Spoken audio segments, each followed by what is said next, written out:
The law office of Patterson and Associates occupied the third floor of a brick building in downtown Portland. I arrived 15 minutes early, as I always did for everything. The receptionist gave me a polite smile that didn't quite reach her eyes. "Miss Chen, they're expecting you." "Conference room B." I nodded my thanks and walked down the hallway, my footsteps silent on the plush carpet. Through the glass walls, I could see them already assembled. My parents, David and Susan Chen, my older sister Victoria, my younger brother Marcus, Uncle Wei, and Aunt Lynn. They were laughing about something. I opened the door and the laughter died. "Oh," Victoria said, her perfectly manicured eyebrows rising. "You actually came." "Of course I came," I replied quietly, taking a seat at the far end of the conference table. "Grandma passed away. This is her will reading."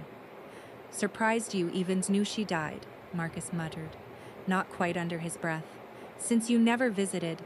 I folded my hands in my lap and said nothing. There was no point in us explaining that I'd video called Grandma every single day for the past 3 years. That we talked for hours about everything and nothing. That she taught me Mandarin over FaceTime, and I taught her how to use Instagram. They wouldn't believe me anyway. My father cleared his throat. "We weren't sure you'd get the message. You're so busy with your life in Seattle." "I got the message," I said simply. The truth was, I'd been the one who received the call from the hospice nurse. I'd been the one on the phone with Grandma in her final hours, listening to her labored breathing, telling her I loved her in both English and Mandarin. But my family didn't know that.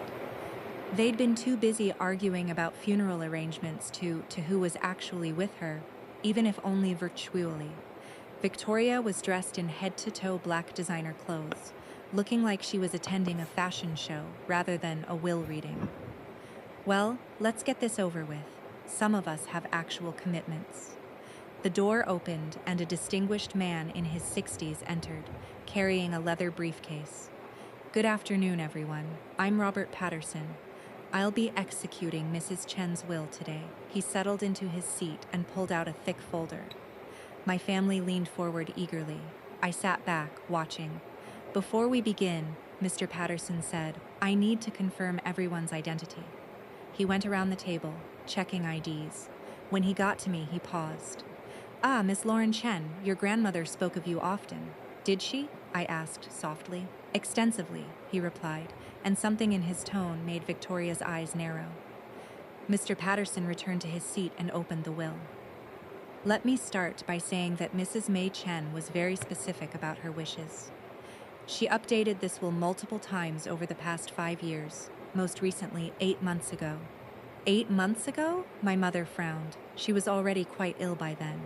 "She was," Mr. Patterson agreed, "but she was of completely sound mind. I have medical certification to that effect from 2 independent physicians." Victoria waved her hand impatiently. "Can we just get to it? What did she leave to whom?" Mr. Patterson gave her a cool look. "Very well. Mrs. Chen's estate consists primarily of real property, specifically 9 rental properties in the Portland area, with a combined assessed value of approximately $4.2 million. The room went silent.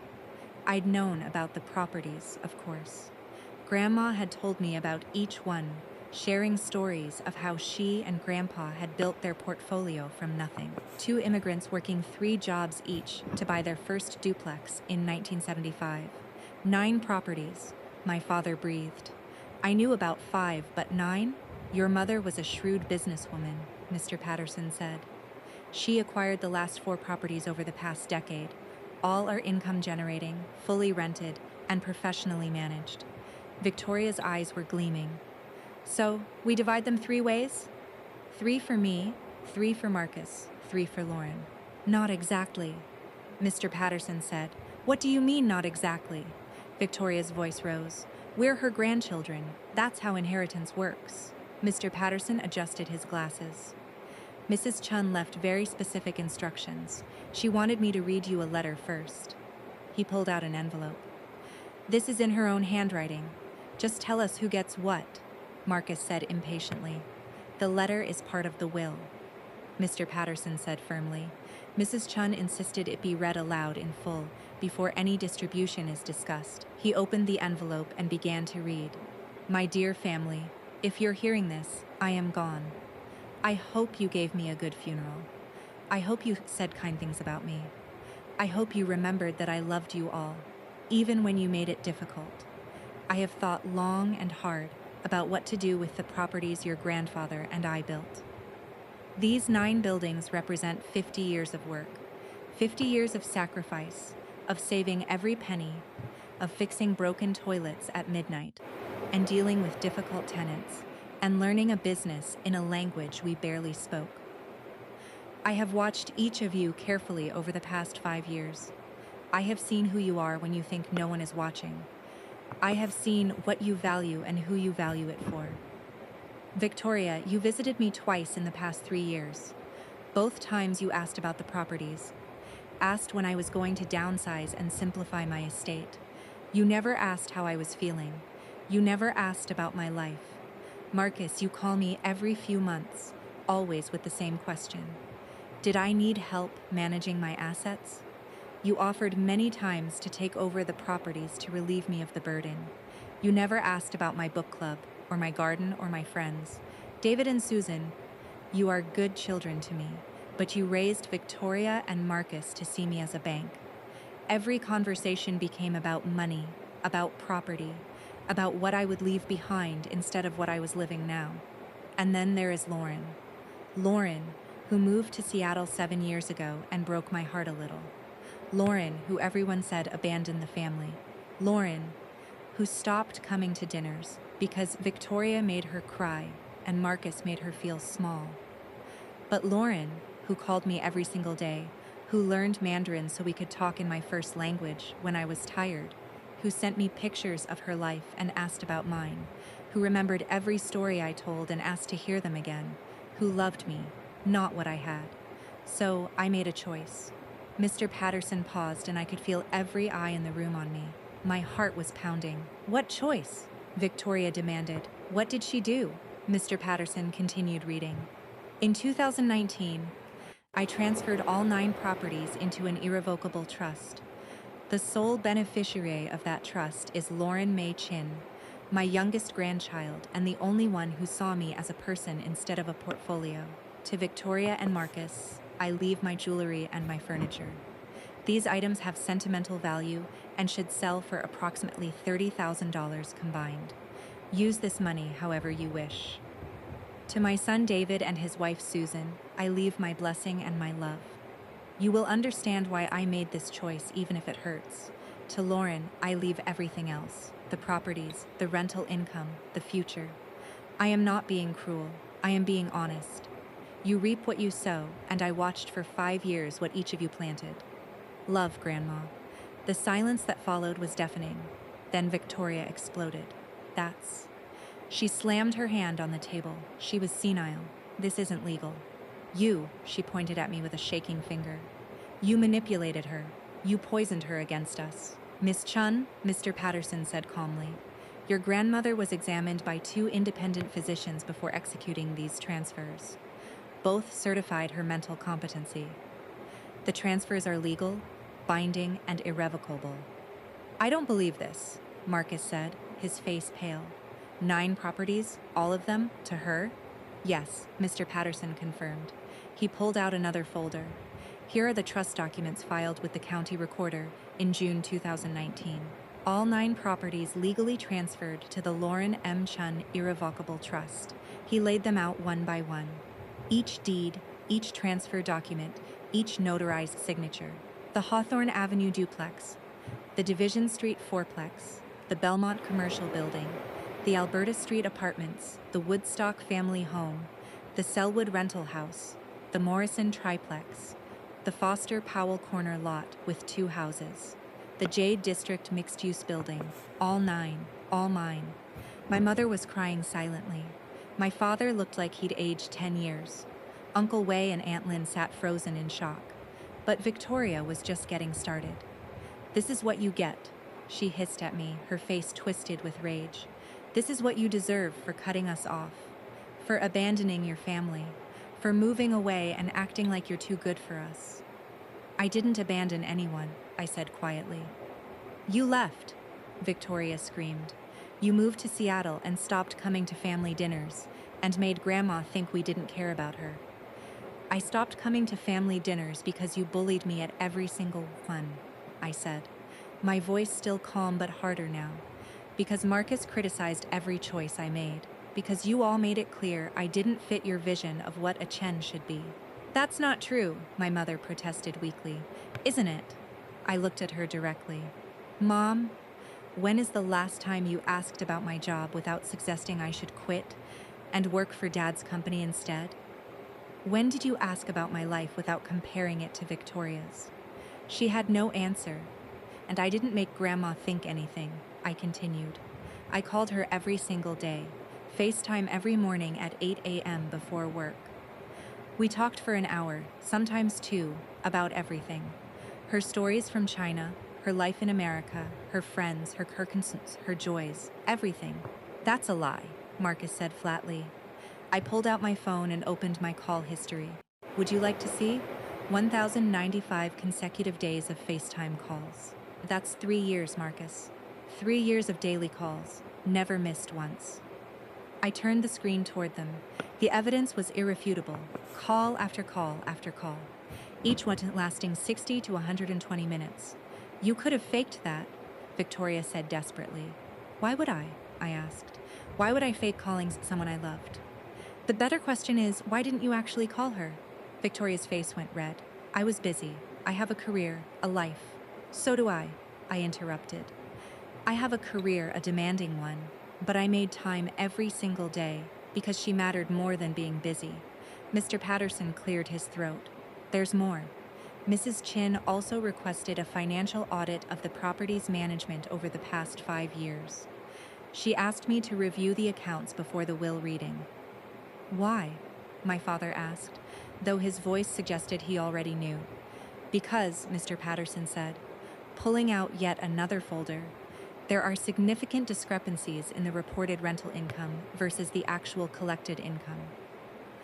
The temperature in the room seemed to drop 10 degrees. What kind of discrepancies? Uncle Wei asked nervously. The 9 properties generate approximately $14,500 in monthly rental income, Mr. Patterson said. That's $174,000 annually. However, the reported income to Mrs. Chin averaged only $98,000 annually over the past 5 years.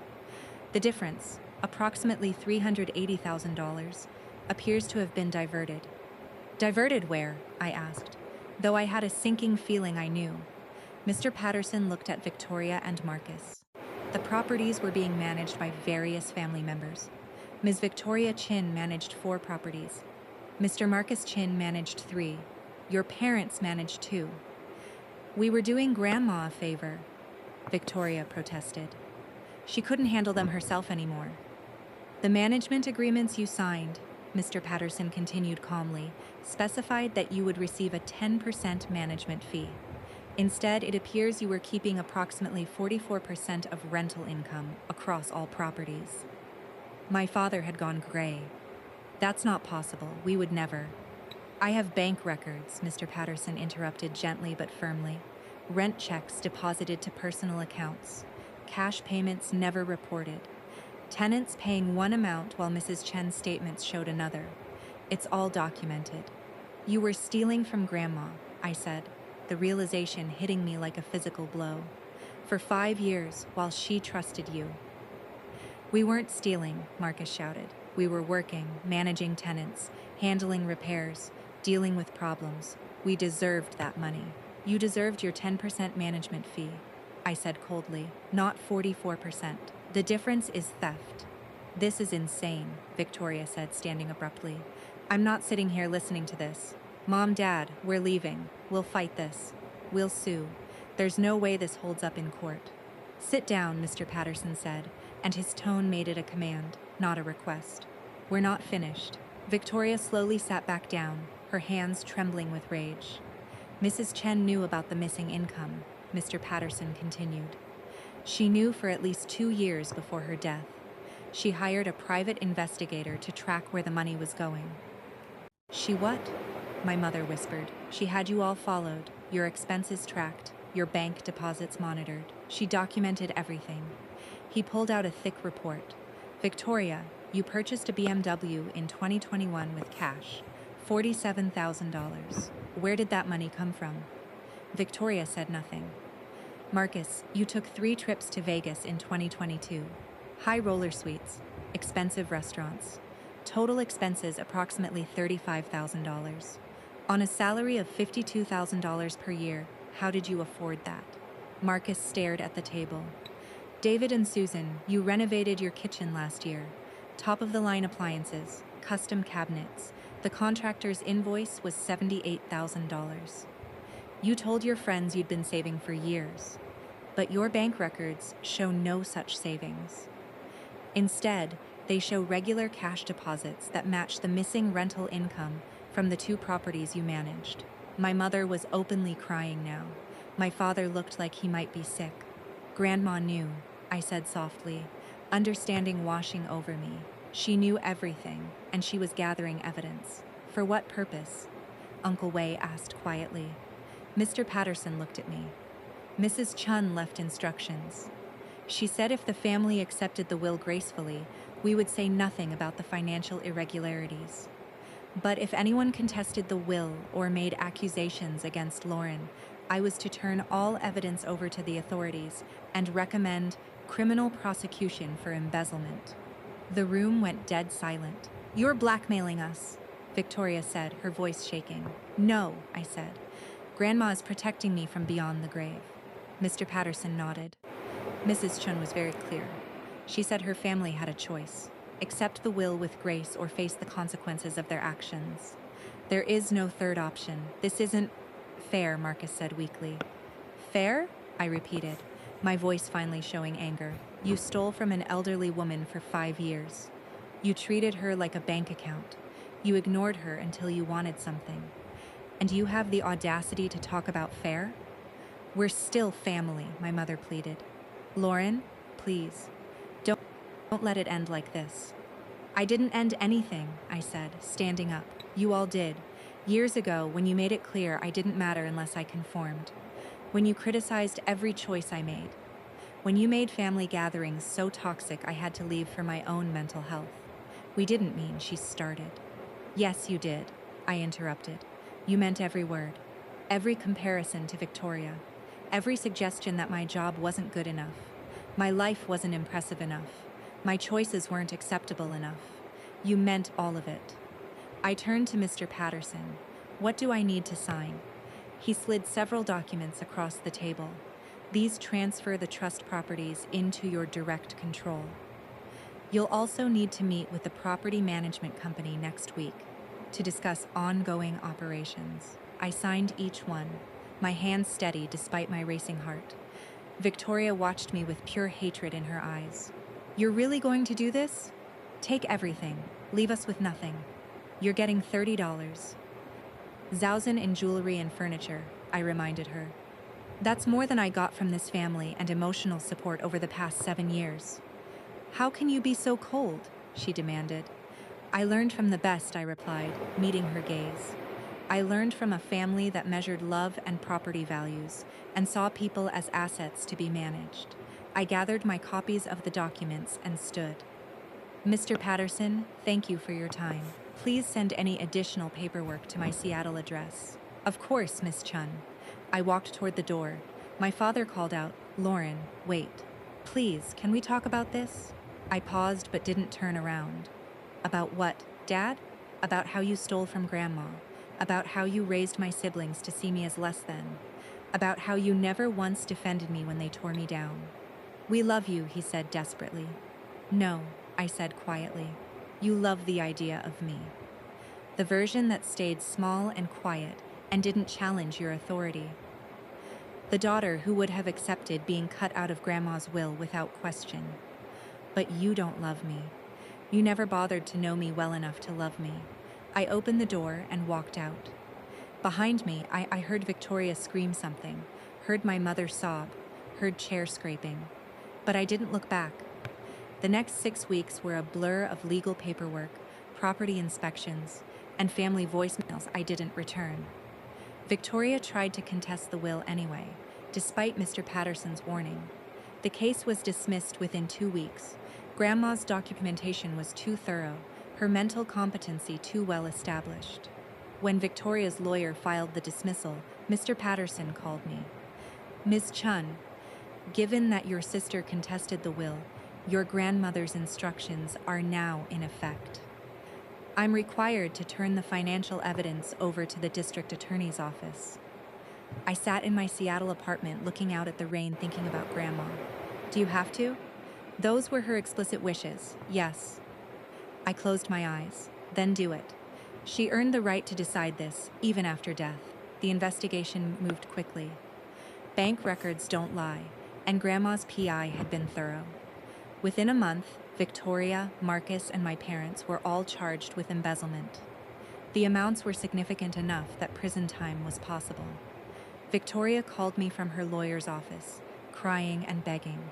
I listened to the voicemail once, then deleted it. Marcus sent emails, angry ones, desperate ones, apologetic ones. I blocked his address. My parents tried a different approach. They showed up at my apartment in Seattle. I almost didn't answer the door, but something, maybe curiosity, maybe a last shred of hope, made me open it. They looked terrible. My mother had aged years and weeks. My father's hands shook as he held his hat. "Can we come in?" he asked. I should have said no, but I stepped aside and let them enter. We sat in my living room in awkward silence. Finally, my mother spoke. "We're sorry. For everything. For how we raised Victoria and Marcus. For how we treated you. For stealing from my mother. For all of it." "Okay," I said neutrally. "Okay." My father looked confused. "That's all you have to say? What do you want me to say, Dad? That I forgive you? That we can pretend this never happened? We want our daughter back," my mother said, tears streaming down her face. "Which daughter?" I asked. "The real me, or the version you wanted me to be?" She had no answer. "Here's the truth," I said, leaning forward. "I spent 27 years trying to be enough for this family. Smart enough, successful enough, Chinese enough, American enough. I was never enough. There was always something wrong. My job, my apartment, my friends, my choices. Everything was subject to criticism and comparison. We were trying to help you. My father started. You were trying to control me," I interrupted. "There's a difference. And when I finally found the courage to set boundaries, to move away, to build a life that made me happy, you punished me for it. You made me the family scapegoat. We didn't mean to," my mother protested. "But you did," I said firmly. "Impact matters more than intent." And the impact was that I felt unwelcome in my own family. Until Grandma. She was the only one who saw me, really saw me. And she protected me the only way she knew how. My father stood up abruptly. "So, that's it? You're going to let us go to prison? Let your brother and sister have criminal records? Destroy the family?" "I didn't destroy anything," I said, standing to face him. "You all did that yourselves. You stole. You lied. You hurt someone who trusted you. Those are your choices, not mine. Please," my mother begged. "You could ask them to drop the charges. Tell them it was a misunderstanding." It wasn't a misunderstanding. It was theft. $380,000 worth. For 5 years. From an elderly woman who loved you. "She had plenty of money," my father shouted. "That's not the point," I shouted back, my control finally breaking. "The money isn't the point. The point is that you saw her as a resource instead of a person. Just like you saw me as a reflection of your success instead of as an individual. Just like you taught Victoria and Marcus that love is transactional and family is about hierarchy and control." I was breathing hard, tears running down my face. "You broke something in all of us." Grandma was just the only one brave enough to say it out loud. They left shortly after that. I stood at my window and watched them drive away, feeling nothing but emptiness. Despite the emotional turmoil, I had 9 properties to manage. I met with a property management company Grandma had used, a woman named Jennifer who'd worked with her for 20 years. "Your grandmother was remarkable," Jennifer said as we toured the first property. "She knew every tenant by name. remembered their children's birthdays, fixed things herself well into her 80s, because she said it showed respect for the people living there. She never told me she did that, I said softly. She didn't like to brag, but she cared about these buildings. They weren't just investments to her, they were communities. Over the next month, I visited all 9 properties, met every tenant, heard their stories, learned which repairs were needed, which tenants were struggling, which buildings needed attention, and I understood, finally, what Grandma had been trying to tell me. These properties weren't about wealth, they were about legacy, about caring for people, about building something that mattered beyond dollars and cents. I made changes. I hired Jennifer's company to continue managing the properties. I set aside funds for repairs and upgrades. I established a hardship fund for tenants who fell on difficult times. Grandma had done this informally, but I made it official. The rental income, after all expenses and proper management fees, was about $118,000 annually.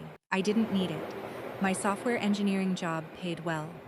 So I did what Grandma would have wanted. I established the Machin Scholarship Fund for first-generation Asian American students. I donated to immigrant services organizations. I set up a grant program for elderly residents who needed help with housing costs. And I kept calling the properties every week, just like Grandma had. Not to check on the finances, but to check on the people. The embezzlement trial happened 9 months after the will reading. All 4 defendants, Victoria, Marcus, and my parents, took plea deals rather than face a jury. Victoria got 2 years probation and had to repay $112,000. Marcus got 18 months probation and owed $89,000. My parents, as the oldest and least culpable, got probation and owed $179,000 collectively. None of them would see jail time, but all would have felony convictions. The prosecutor called me as a witness for the sentencing hearing. I almost refused, but Mr. Patterson convinced me. Your grandmother wanted the truth told, he said, not for revenge, for accountability. So I went. I sat in the courtroom and watched my family stand before the judge. Victoria looked defiant. Marcus looked broken. My parents looked ashamed. When it was my turn to speak, I stood at the podium and looked at the judge. Your Honor, these are my family members. I grew up with them. I loved them. Part of me still does. I paused, gathering my thoughts. But they hurt someone I loved very much. They took advantage of her trust, her generosity, her hope that family meant something. They stole from her while telling her they loved her. That's not a mistake. That's not a misunderstanding. That's a betrayal. I looked at my parents. My grandmother, Mei Chen, came to this country with nothing. She and my grandfather built something through sacrifice and hard work. She wanted to pass that on to family who would honor what it meant. Instead, you taught your children to see it as something they were entitled to. That's not fair, my mother said, but the judge told her to be quiet. My grandmother protected me.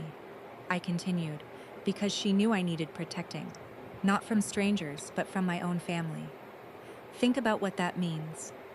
Think about what kind of family makes an elderly woman feel she has to protect one grandchild from the others. I turned back to the judge. I don't know what the appropriate punishment is, Your Honor. I just know that actions should have consequences. My grandmother believed that. She lived that. And she died knowing that the people she trusted most had stolen from her. I sat down. The judge was silent for a moment, then announced the sentences. Fair but firm. Afterward, in the hallway, my father approached me. Are you happy now? You've destroyed us. No, Dad, I said tiredly. I'm not happy, and I didn't destroy anything. You made choices. You're facing consequences. That's not destruction, that's accountability. We'll never forgive you for this. Victoria hissed as she walked past. I know, I said. I'm okay with that, and I was. For the first time in my life, I was genuinely okay with my family's disapproval. I stood in front of the Hawthorne Avenue duplex, the first property Grandma and Grandpa had bought in 1975. It was freshly painted, the garden meticulously maintained, the tenants happy. Jennifer stood beside me. Your grandmother would be proud. I hope so, I said. I know so. You've honored what she built. You've cared for her tenants. You've made these properties about people, not profit. My phone buzzed, a text from an unknown number. This is Marcus. I know you probably won't respond, but I wanted you to know I've been going to therapy, working through a lot of stuff about family, money, values. I'm not asking for anything. Just wanted you to know I'm trying to understand why I did what I did, why we all did. Maybe someday we can talk. No pressure. I stared at the message for a long time. Then I typed a response. I'm glad you're in therapy. I am, too. Maybe someday we can talk, but not yet. I need more time. N. I sent it and put my phone away. Good news? Jennifer asked. Maybe, I said. Someday, maybe. We walked through the property together and I felt Grandma's presence in every corner, in the careful maintenance, in the respect for tenants, in the understanding that buildings are just structures. It's the people inside them that make them homes. That night I sat in my Seattle apartment and wrote in the journal my therapist had recommended. Dear Grandma, it's been a year since the will reading, a year since everything changed. I'm managing your properties now, taking care of the tenants, honoring what you built. I understand now why you did what you did. You weren't being cruel. You were being honest. You were teaching all of us a lesson, even though it hurt. Victoria and Marcus are rebuilding their lives. Mom and Dad are trying to make amends, though I'm not ready to let them yet. Maybe someday, but mostly I want to say thank you for seeing me, for protecting me, for loving me enough to give me not just your properties, but your validation, for proving I wasn't crazy, that my feelings were valid, that I deserved to be treated with respect. You gave me more than real estate, Grandma. You gave me permission to set boundaries, to demand better, to know my worth. I miss you every day, but I feel you in these buildings, in the tenants' smiles, in the knowledge that love isn't about control. It's about seeing someone clearly and loving them anyway. Thank you for seeing me clearly. Thank you for loving me anyway. Your granddaughter, Lauren. I closed the journal and looked out at the Seattle skyline. Somewhere in Portland, 9 buildings stood as monuments to an immigrant woman's dream. And now they were my responsibility, my legacy, my connection to a grandmother who'd loved me enough to protect me from my own family. The phone rang. Unknown number. I almost didn't answer, but something made me pick up. Hello? Lauren? It's Uncle Wei, I tensed. Hello. I know you probably don't want to hear from family, but I wanted you to know Aunt Lynn and I have been talking about everything that happened, about how we all treated you. Okay, I said carefully. We were wrong, all of us. We let Victoria and Marcus set the tone. We let your parents criticize you without pushing back. We stood by while you were pushed out of the family, and we're sorry. I sat down slowly. Why are you telling me this? Because someone should. Because you deserved better. Because your grandmother was right about everything, and the rest of us were too proud to admit it. Tears pricked my eyes. Thank you for saying that. We'd like to see you sometime, if you're willing. No expectations, no pressure, just dinner. Just talking, just trying to do better. I thought about Grandma, about second chances, about the difference between people who make mistakes and people who refuse to acknowledge them. Maybe, I said. Let me think about it. That's all we can ask, Uncle Wei said. Take your time. We'll be here. After we hung up, I sat in the dark for a long time, thinking about family and forgiveness, and the complicated space between them. Grandma had given me the tools to protect myself, but she'd also taught me through 50 years of building community that people could change, that grace had its place alongside accountability. Maybe someday I'd have dinner with Uncle Wei and Aunt Lynn. Maybe someday Marcus and I would talk. Maybe someday my parents would understand what they'd done wrong. But today I had 9 properties to care for, tenants to support, a legacy to honor. Today that was enough.